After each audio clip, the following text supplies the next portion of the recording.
나의 입술의 모든 말과 나의 마음의 모든 묵상이 주께 온전히 연락되기를 간절히 바라나이다. 아멘. 아멘.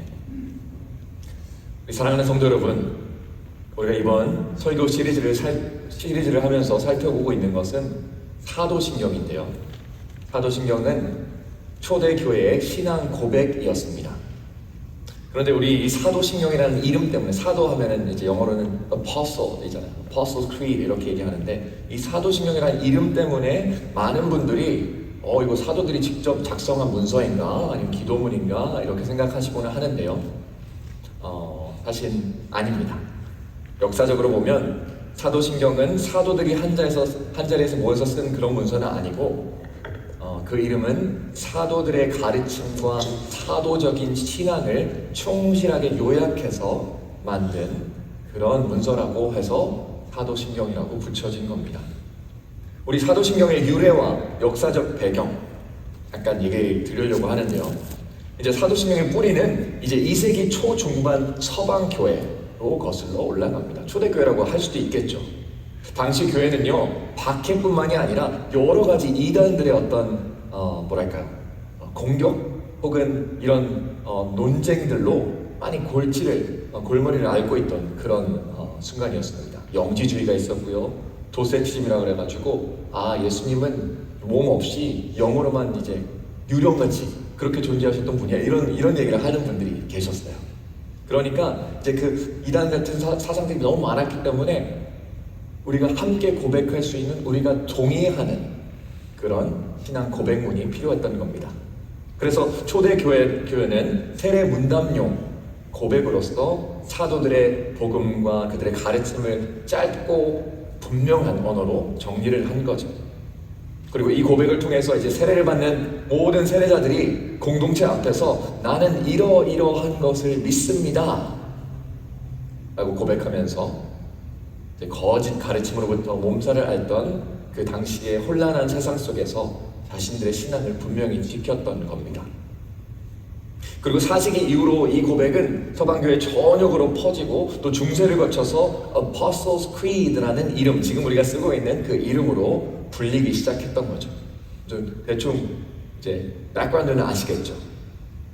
그리고 어떤 초대교회 전승에 따르면 사도신경이 사도들이 각자 한 문장씩 만들어서 12문장이 된 거야 라고 얘기도 하는데요. 그거는 전승일 뿐이고요. 그리고 상징적인 설명일 뿐이고요. 실제로는 아까 말씀드린 것처럼 사도적인 복음의 핵심을 요약한 교회의 신앙의 표준으로 발전하게 된 겁니다. 여러분, 우리가 지난주에 함께 나눴던 것처럼 사도신경은 단지 과거에 존재했던, 지금은 우리와 상관없는 그런 문장들이 아닙니다. 제가 지난주에 중심이 그거였죠. 내가 믿습니다. I believe. 그것은 오늘 우리에게도, 나에게도 여전히 적용되는 우리 믿음의 요약본이자 나침반이 된 고백입니다. 그리고 이 사도신경은 시대와 문화를 초월하여서 모든 교회와 성도가 함께 부르는 고백으로서 우리 기독교인들을 하나로 묶어줍니다. 아마 다른 교단에 가셔도 사도신경을 함께 외우는 교회가 많이 있을 겁니다. 감리교도 아닌데, 우리가 잘 아는 신앙과 같은 색깔도 아닌데 분명히 이것을 고백하고 있다는 거죠. 그래서 이거 고백하실 때 이게 내가 참 깊은 전통과 이어져 내려온 유래 그 중앙에, 그 가운데 서 있구나, 내가 그 믿음을 고백하는 거구나 하면 감격적일 때도 있어요. 수세기 동안 혹은 몇천 년 동안 함께 고백했던 그 고백을 내가 하고 있구나. C.S. 루이스가 이렇게 말했습니다. 우리가 신앙을 고백할 때 우리는 단순한 문장을 읊조리는 것이 아니라 우리의 삶을 하나님께 맡기고 세상의 거짓보다 하나님의 진리를 더 실질적인 것, 실제하는 것으로 받아들이는 것이다. 그게 신앙 고백문의 역할입니다. 오늘 우리가 살펴볼 사도신경의 첫 줄, 어떻게 보면 지난주는 약간 introductory, 소개하는 그런 거였고, 오늘 첫 문장에 들어가게 됩니다. 전능하사 천지를 만드신 하나님 아버지를 내가 믿사오니, 이렇게 시작하죠. 이 짧은 문장을 통해서 세상의 모든 교회가 함께 믿고 고백하는 하나님이 과연 어떤 분이신가를 우리가 함께 살펴볼 거고, 그리고 그분을 인정하고 그분을 높여드리는 그런 시간이 되기를 원합니다. 자, 오늘 설교에서 가장 먼저 집중할 부분은 전능하사라는 부분입니다. 전능하사. 전능하사 무슨 뜻인지 아시죠? 영어로 말하면 Almighty, 그죠? 성도 여러분, 하나님의 전능하심을 믿는다는 것은요, 단순히 그분의 힘의 질과 양을 인정한다는 것이 아닙니다. 그것도 있죠. 그런데요, 사실 그분의 전능하심을 믿는다는 것은 우리 삶이 그분의 완벽한, 완전한 주권 아래에 있다고 고백하는 것과 마찬가지입니다. 전능하사. 전능하면 그 전능이 나에게 미치겠죠. 이 세상에 미치겠죠. 우리가 그것을 고백하는 것입니다. 여러분, 제가 여러분께 한번 질문을 해볼게요. 이거는 직접 대답을 안 하셔도 되고 머리로 생각하시면 됩니다. 만약 우리가 전능하지 않으신 하나님을 믿게 된다면, 믿는다고 한다면 우리 삶 속에서 어떤 일이 일어날까요? 전능하사가 아니라 거의 전능하신 하나님 아버지를 내가 믿어요. 만약에 그렇게 했다면 어떤 일이 일어날지 한번 상상해 보세요. 99%의 문제는 해결하실 수 있는 꽤나 능력 많으신 하나님이라고 해도요, 만에 하나, 천에 하나 어떤 한 문제만큼은 해결하지 못하시는 분이라면 우리는, 그런 하나님을 믿는 우리는 늘 불안감 속에 살 수밖에 없을 거예요. 정말 중요한 순간, 어떤 결정을 내리고 어떤 무엇인가가 이루어져야 하는 순간이 오면, 다른 건 몰라도 이번만큼은 우리 하나님도 이걸 해결하시기에는 조금 역부족하실 수도 있겠다, 그런 생각하지 않을까요? 만약에 99%의 하나님을 믿는다면요,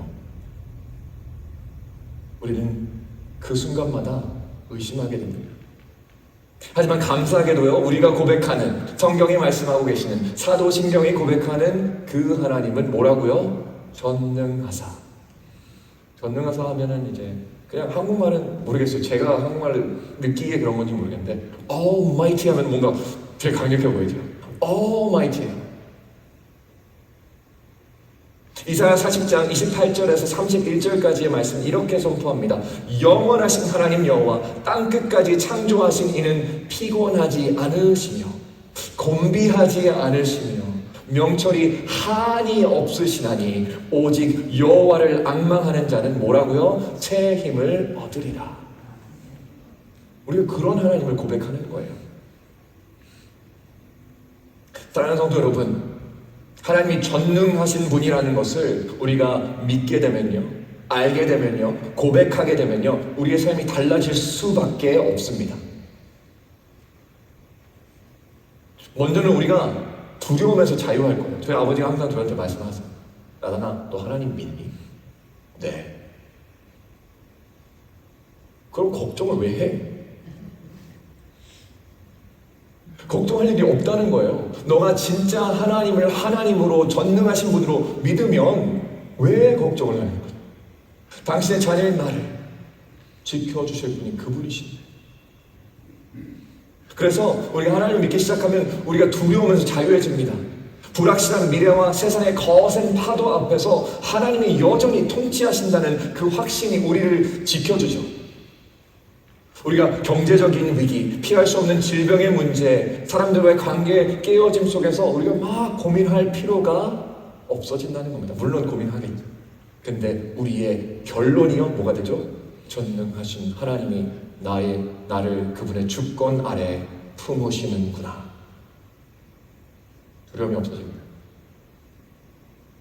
두 번째로요, 무슨 일이 생기냐면요, 전능하신 하나님을 진정으로 우리가 믿을 때에 우리는 더 이상 우리 자신의 연약함이나 부족함 때문에 하나님의 말씀을 순종하지 못하겠다고 말을 하지 못합니다. 이건 어떻게 보면 빠져나갈 구멍이 없어지는 거예요. 내가 너무 부족해가지고요, 제가 아직 그런 자리에 아직 그렇게 성장을 못해서요, 그 일은 못할 것 같습니다, 목사님. 제가 이런 말 많이 듣잖아요. 어딜 가도 들어요. 이거는 동서 상관없이 우리 미국 분들도 저한테 그런 얘기 많이 하셨어요. 그런데 우리의 하나님이 전능하신 분이시군요. 그분이 능력 주시. 그래서 우리는 더 이상 순종의 담대함을 잃어버리는 그런 존재가 되지 않습니다. 마지막으로 그런 전능하신 하나님을 믿게 될 때 우리들의 세상적인 실패의 경험 속에서도 우리가 바닥을 친 것 같은 순간에도, 왜냐하면 우리가 그렇잖아요. 내가 자신이 실패해봤고 내 주변에 있는 사람들이 너무나도 크게 실패해서 정말 그 바닥에서 뒹굴고 있는, 일어나지 못하는 그런 모습도 우리가 보잖아요. 우리가 경험했잖아요. 그런 순간에도 전능하신 하나님께서 우리를 넉넉히 회복시키실 수 있다는 그 확신이 우리 안에 생기게 되는 겁니다. 그것은 무엇을 말하냐면요, 우리에게 꺾이지 않는, 끊이지 않는 소망이 생긴다는 겁니다. 그 유명한 설교자인 찰스 스퍼전이 이렇게 말했다고 합니다. 고난의 시간을 지날 때 하나님의 주권, 여기서 말하는 주권이 바로 이거예요. Almighty, Sovereignty인데 Almighty랑 똑같은 거예요. 전능하신 것 똑같은 겁니다. 고난의 시간을 지날 때 하나님의 주권은 마치 우리의 지친 머리를 누일 수 있는 베개와 같습니다. 이렇게 얘기를 해요. 그거 한번 상상해 보세요. 너무 진짜 아무것도 할 수 없을 것 같습니다. 하지만 그분의 전능하심을 내 머리를 기대는 거죠. 사랑하는 성도 여러분, 하나님의 전능하심은 절대 우리를 짓누르고 억압하는 그런 능력이 아닙니다. 만약에 우리 세상적으로 얘기해서 어떤 아주 강력한 지도자가 있다고 합니다. 그 지도자는 우리에게 혹여나 너 이거 해, 하지 마 하면서 막 억압할 수도 있어요. 그런데 하나님은 안 그러십니다. 그분은 항상 우리를 품어주시며 회복시키시며 일으켜 세워주시는 분이십니다. 그분의 전능하심은 바로 그런 능력입니다. 두 번째로 우리 사도신경 첫 줄에 나오는 두 번째 하나님에 대한 고백은 뭐죠? 우리가 전능하사를 했으니까 천지를 만드십니다.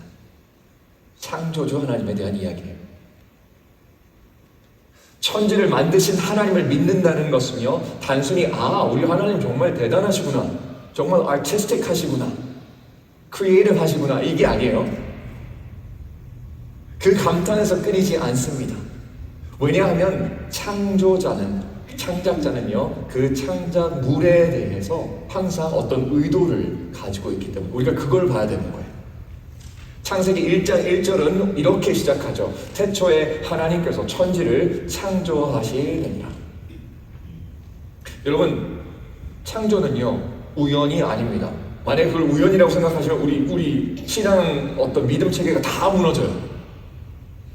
물론 여러 가지 하나님께서 이 천지를 어떻게 창조하시는지 여러 가지 해석들도 있고 뭐 주장하는 바들이 있을 수 있어요. 하지만 분명한 건요, 하나님께서는 의도를 가지시고 우리 세상을 만드셨다는 겁니다. 여러분이 무엇인가를 여러분께서 만드실 때, 창작하실 때, 뭐 음식이 될 수도 있고요, 그림이나 글이 될 수도 있고요, 뭐 다양하죠. 그것이 무엇이든 간에 거기에는 반드시 목적하는 바가 있습니다. 즉 우리 하나님께서 천지를 창조하셨다는 것은요, 이 세계가 의미 없는 혼돈의 산물이 아니라 하나님의 사랑과 지혜가 그곳에 담겨 있다고 고백하는 겁니다. 즉 그분을 천지 만물의 창조주로 믿는다고 고백하는 것은요, 사도신경 하면서 전능하사 천지를 만드신 하나님 아버지를 내가 믿사오니 하는 거는요, 창조물인 우리를 위한 그분의 의도를 믿는다는 것과 똑같습니다. 그렇게 생각하셔야 돼요. 오케이? 아시겠죠? 그분이 우리를 위한 의도를 가지고 계신 것을 나는 믿습니다 라는 고백을 하는 겁니다. 그리고 이 사실을 믿기 시작할 때 그리스도인의 삶에, 우리들의 삶에는 몇 가지 실질적인 변화가 일어납니다. 첫 번째는 뭔가요? 우리가 정체성을 회복하게 됩니다. 우리가 우연히 태어난 존재가 아니라 하나님의 사랑과 의도 속에서 지어진 자녀임을 깨닫게 되는 거죠. 더 이상 실패와 상처, 세상의 평가가 우리의 존재의 가치를 규정하지 못합니다. 우리가 뉴스를 보면 수많은 젊은이들이 이것 때문에 고생해요. 이것 때문에 말도 못할 폭력을 행하고 말도 못할 자기 자신에 대한 폭력을 행하기도 합니다. 왜냐하면 세상이 나를 이렇게 규정하기에 나는 그런 사람이구나, 가치 없는 사람이구나, 아무것도 할 수 없는 존재구나 라는 걸 믿기 때문이죠. 어떻게 보면 그 아이들에게도 이 세상이 전해주는 신경에 있었던 거예요. 크리드가 있었던 거예요. 하지만 우리는 다른 신경을 믿습니다. 다른 믿음의 고백을 하는 거죠. 성도 여러분, 하나님께서 창조 때부터 우리의 생명을 소중히 여기셨고요, 지금도 똑같이 그렇게 보십니다. 그리고 이 정체성의 회복은 우리가 자기 비하와 열등감으로부터 자유하게 하고요, 당당하고 담대한 하나님의 피조물로 살아가게 합니다. 여러분 잘 아시겠지만 여러분 목적을 가지고 태어나셨습니다. 인간의 목적이 아니라 하나님의 고귀하고 거룩한 목적을 가지고 한 분 한 분이 태어나셨다는 겁니다. 두 번째로, 창조주 하나님을 믿는 것은 우리가 단순히 존재하기 위해서만이 아니라, 이 세상에 존재하기 위해서뿐만이 아니라 세상 속에서 하나님의 사랑을 흘려보내는 축복의 통로로 부름받았다는 사실을 우리가 알려줘요. 그렇죠? 전능하신 하나님, 천지를 만드신 하나님, 나를 만드신 하나님이 목적이 있으신데 그 목적이 바로 이거라는 거죠. 하나님께서 아브라함에게 하신 그 약속, 너로 말미암아 모든 민족이 복을 얻을 것이라, 그 약속은 오늘날 우리 그리스도인들에게도 고스란히 전해져서요, 우리 또한 그 약속의 recipient, 그러니까 그 약속을 받은 자들 되고요, 그 약속이 이루어질 자가 되는 겁니다. 그렇게 창조주 하나님을 믿고 고백하는 우리들은 우리의 가정과 직장에서, 그리고 교회와 사회 속에서 하나님의 선하심을 전하는 사역자, 사명자로서의 역할을 감당하기 시작하게 되는 거죠. 세 번째로요, 창조주 하나님을 믿는 우리들은 하나님이 만드신 세계를 바라보면서 일상의 가장 작은 것들 속에서도 하나님의 손길을 발견하게 됩니다. 우리 가드닝 좋아하시는 분들 우리 계시죠? 자연이 너무 싫다 하시는 분들 있으세요 혹시? 없으시죠? 그리고 우리가 그런 경험들 다 있잖아요. 집 밖을 딱 나왔는데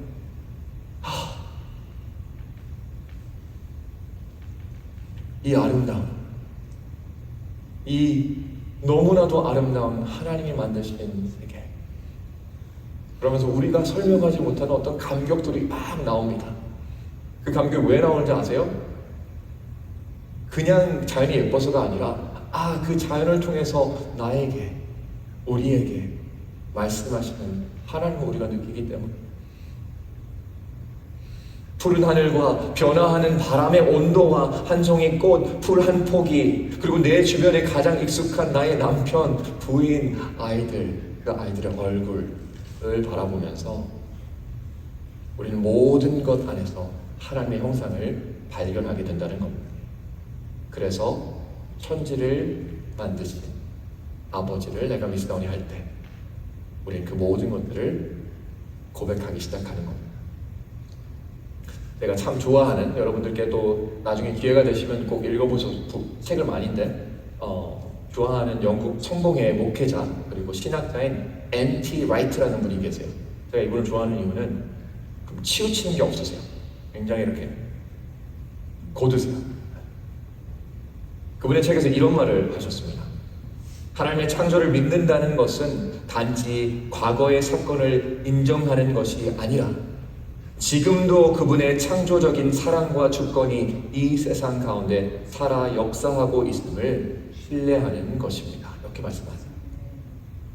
사랑하는 성도 여러분, 창조자 하나님을 믿는다는 것은요, 곧 나라는 존재가 이 세상에서 가장 의미 있는 이야기, 그 놀라운 하나님의 역사 속에 존재하고 역할을 맡았다는 것을 믿고 고백하는 것임을 꼭 기억하시기 바랍니다. 그리고 그 고백은 우리를 변화시켜서 우리의 삶을 무의미한 절망적인 그런 삶으로 바라보는 것이 아니라 하나님의 계획과 축복의 통로로 바라보게 해줄 것입니다. 그렇기에 천지만물을 지으신 창조자 하나님을 온전히 믿고 의지하는 여러분들 되시길 간절히 바랍니다. 그리고 마지막으로 한 가지 더 있죠. 아마 아실 거예요. 설교 제목 나오죠? 네. 사도신경을 통해서 고백하는 하나님에 대한 모든 고백의 정점은요, 바로 아버지라는 것에 있습니다. 창조주가 더 센 것 같은데? 전능자가 더 강력해 보이는데? 하실 수도 있어요. 내가 설명드리겠습니다. 저는 어릴 적에요, 제 아버지가 슈퍼맨이라고 생각했어요. 다 할 수 있는 사람.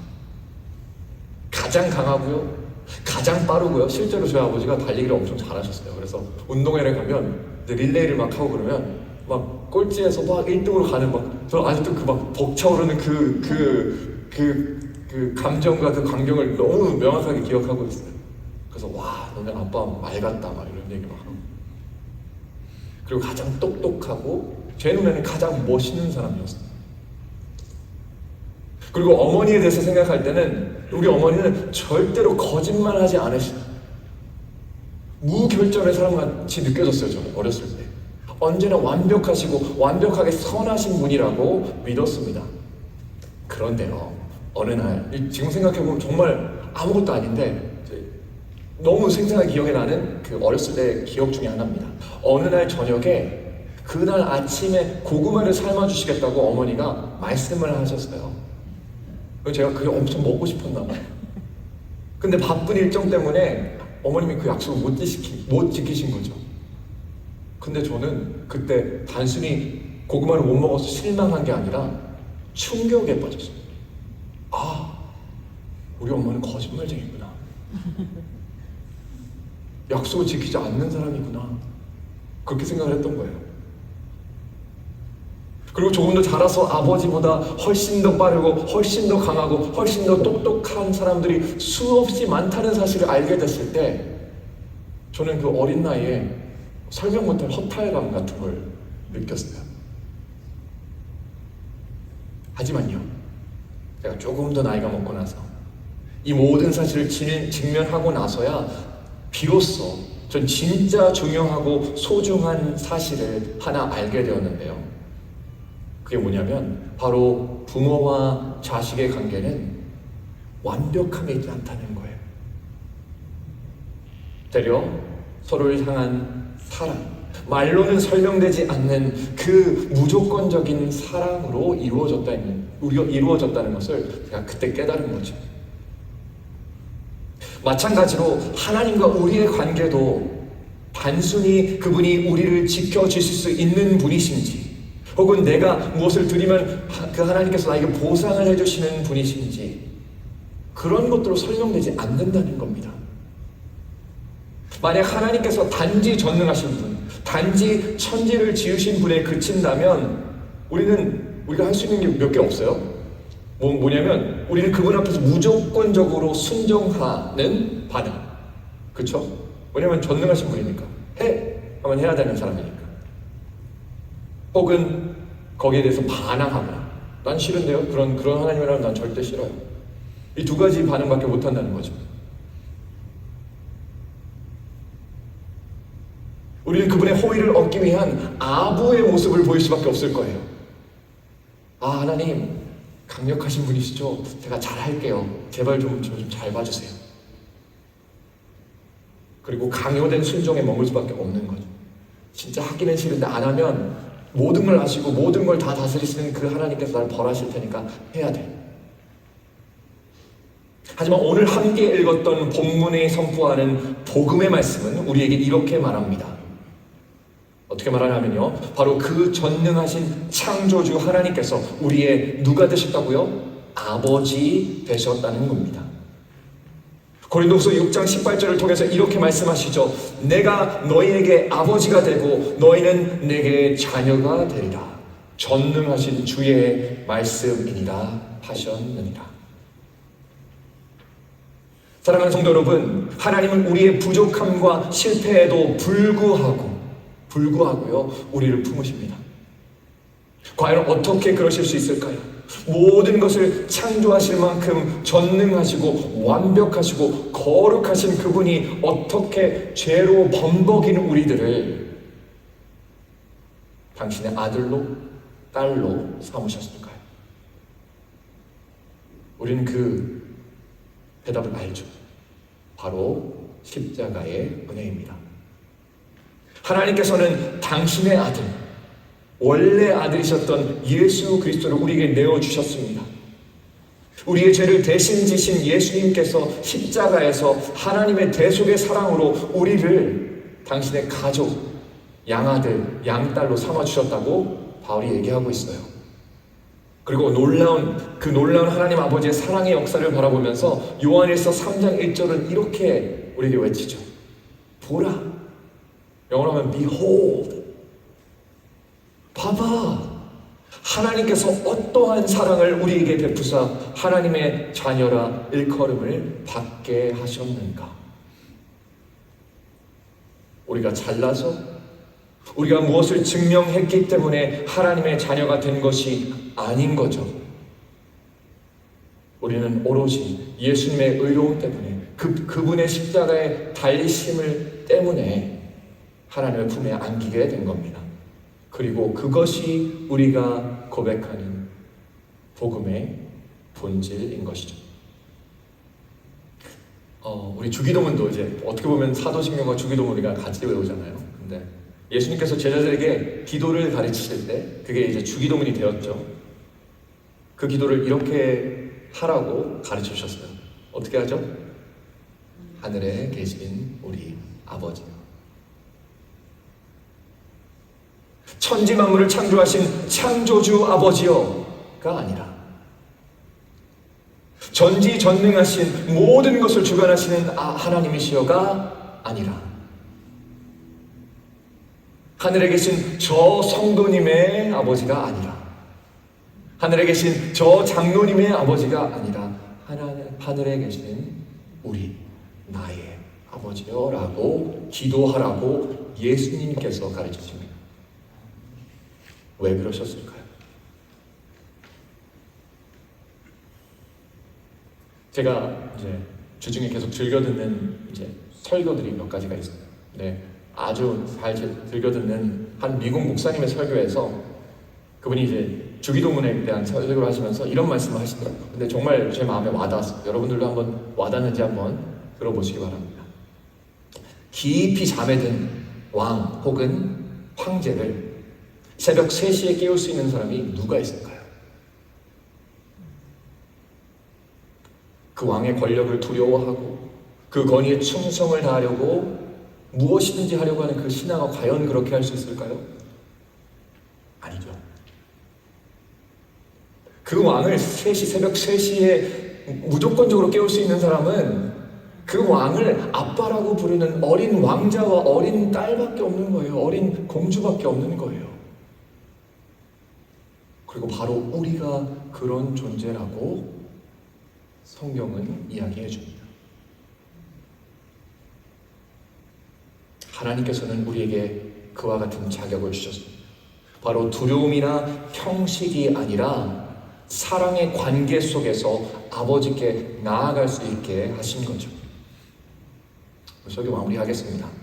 사랑하는 성도 여러분, 그렇기에 초대교회가 붙든 사도신경의 첫 문장은 단순한 신학적인 선언도 아니었고요, 하나님과 우리 사이에 있는 계약이나 거래에 대한 이야기도 아닙니다.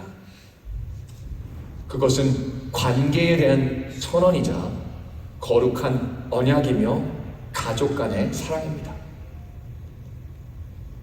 그분은 전능하신 힘과 창조의 권세를 가지고 계시지만 그 모든 능력을 우리를 사랑하시고 구원하시기 위해서 사용하셨고요. 우리 앞에 서 있는 이 십자가가 바로 그 증거입니다.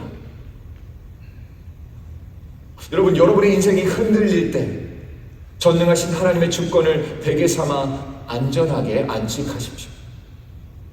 여러분의 삶이 혼돈스럽고 공허하다고 느껴질 때 창조자 하나님의 깊은 의도와 계획을 붙들어 보십시오. 그리고 모든 어려움 속에서도 어린아이와 같이 정말 울며 아버지에게로 나아가는 그 어린아이와 같이 하나님께 한번 달려가 보십시오. 요한일서 3장 2절, 3절 말씀을 읽으며 오늘의 설교를 마치겠습니다. 이렇게 이야기합니다. 사랑하는 여러분, 이제 우리는 하나님의 자녀입니다. 앞으로 우리가 어떻게 될지는 아직 밝혀지지 않았지만 그리스도께서 나타나시면 우리도 그리스도와 같이 될 것임을 우리가 압니다. 그때에 우리가 그의 참 모습 그대로 뵙게 될 것이기 때문입니다. 사도신경을 통한 이 고백이 오늘 여러분의 그리고 우리들 모두의 삶 속에서 살아 숨쉬며 세상 속에서 복음의 능력으로 울려 퍼지기를 이 시간 주님의 이름으로 간절히 축원합니다.